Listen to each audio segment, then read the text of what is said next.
Hi guys, today I'm going to be doing a tutorial about how I go about chopping samples and look at just basically workflow and process. So as you can see on the screen in Ableton, I've got some drums loaded up plus a bass sample.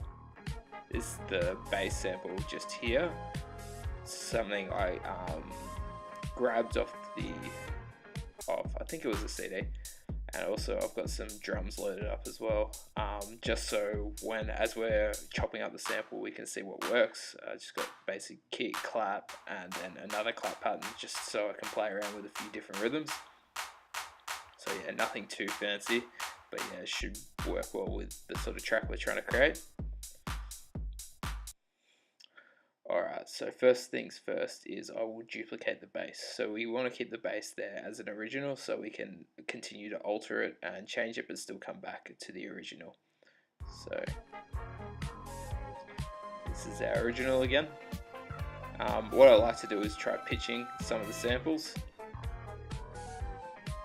So we're going to play around with the pitch until we get something that we like. Yeah, I'm liking that.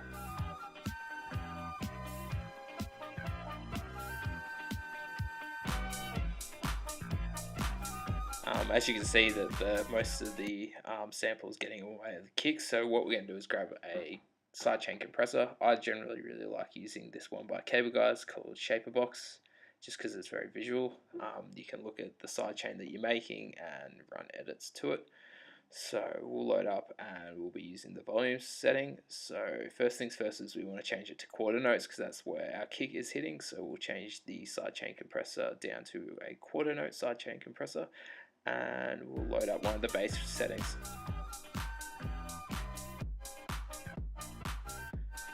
Now I'll just basically normally just load up a preset and then I'll play around with how it's hitting.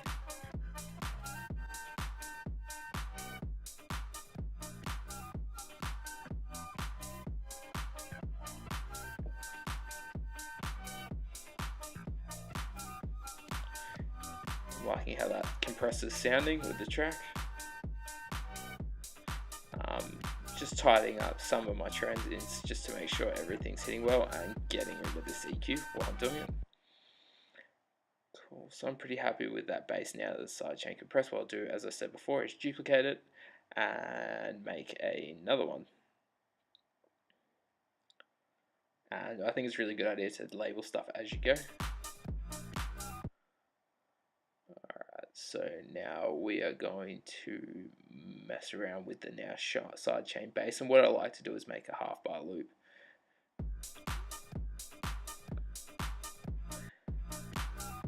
With the half bar loop, I find it's a really good idea just to make your half bar and then just start dragging it around until you find something that sticks. I'm liking how that sounds.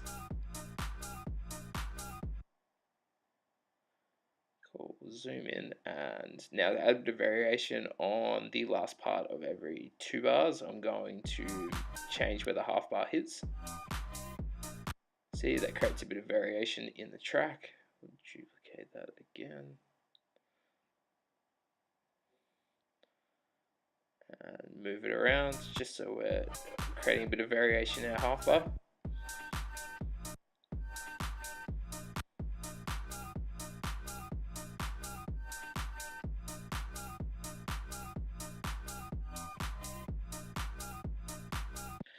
And I want to duplicate those 4 bars.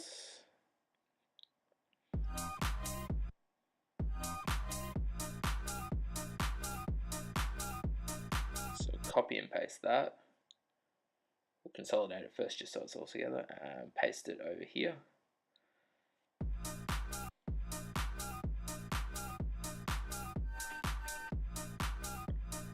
And as I said before, renaming everything as we go.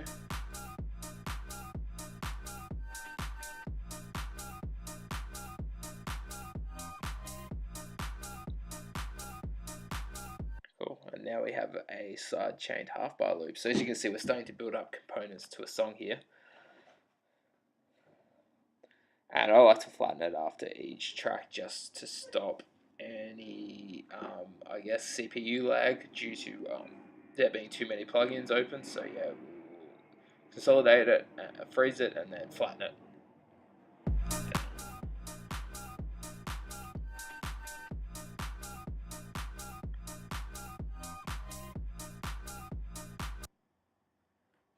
Alright, back to our base file, we'll create another duplicate. Now I want to create a sort of chopped up version of that original loop. So we'll turn that one off, turn off our half bar. And we'll call this one chopped.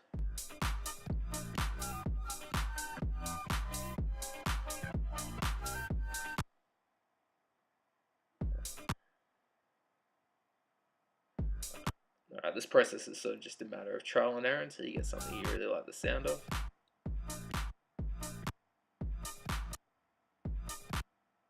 And again, I'll just move around the loop selector until I find something that I like the sound of.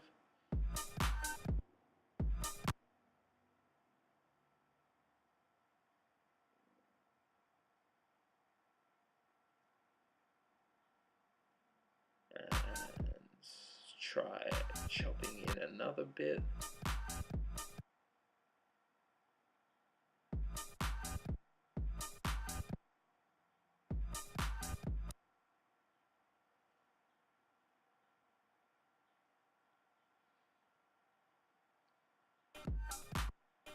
That sounds pretty cool. Maybe not.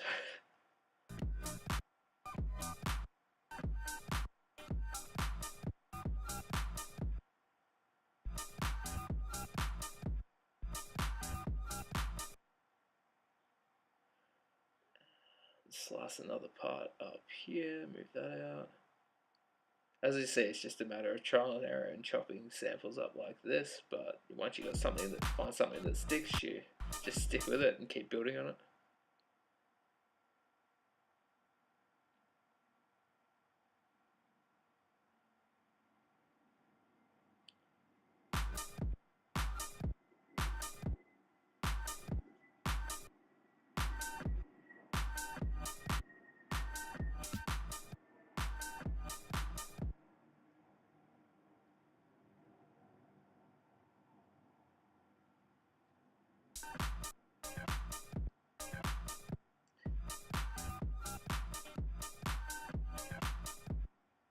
And that's sounding pretty funky and fairly different from our other two loops, so I will split that out. Now we have that bar and consolidate it, so we're not left with a big mess on our screen. Copy it over.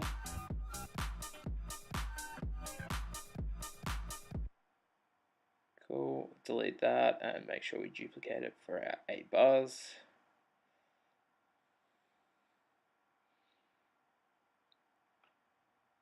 And now we have our chop loop. We will duplicate that chop loop and see if we can make a half bar out of that. So as you can see, it's just building and building and building until you're left with a sort of an original couple of loops that you can use. So we will make this a half bar chop loop, I think.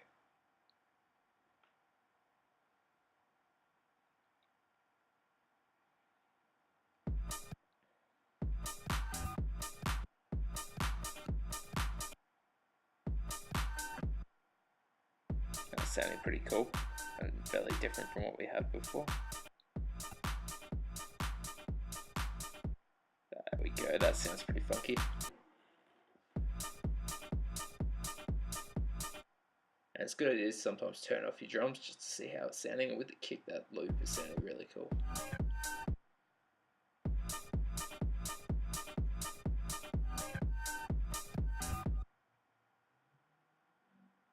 Copy that over.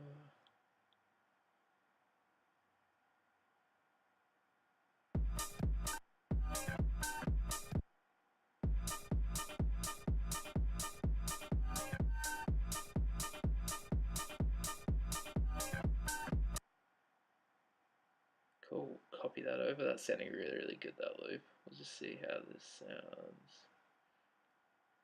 The clap now.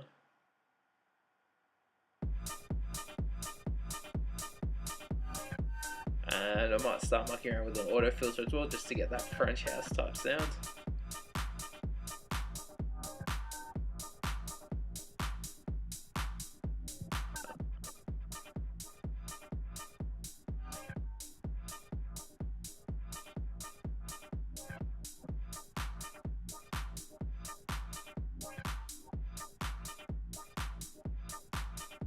now I'm just having a muck around with that loop, and as you can see now we have about 4 different loops now that we can all play with and basically start building a song.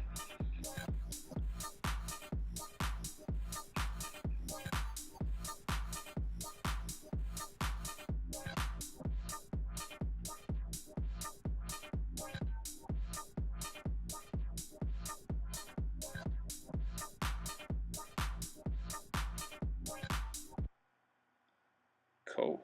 So, and now I'll just start messing around with the loops. As you can see, I'm starting to build some ideas.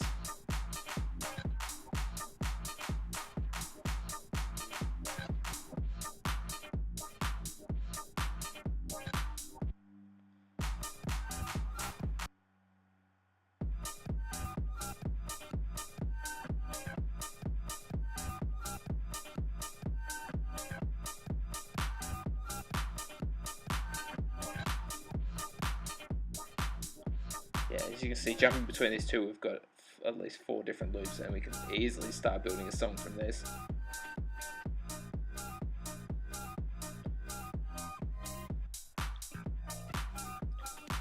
Cool, that's just about it. You can see all the stuff I've built, and that's the original we started with, and now we have this sort of sound.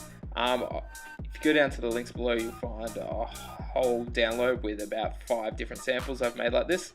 By all means, you go ahead and download them, or you can start making your own. If you make your own tracks, please post them in the comments below and I'll check them out.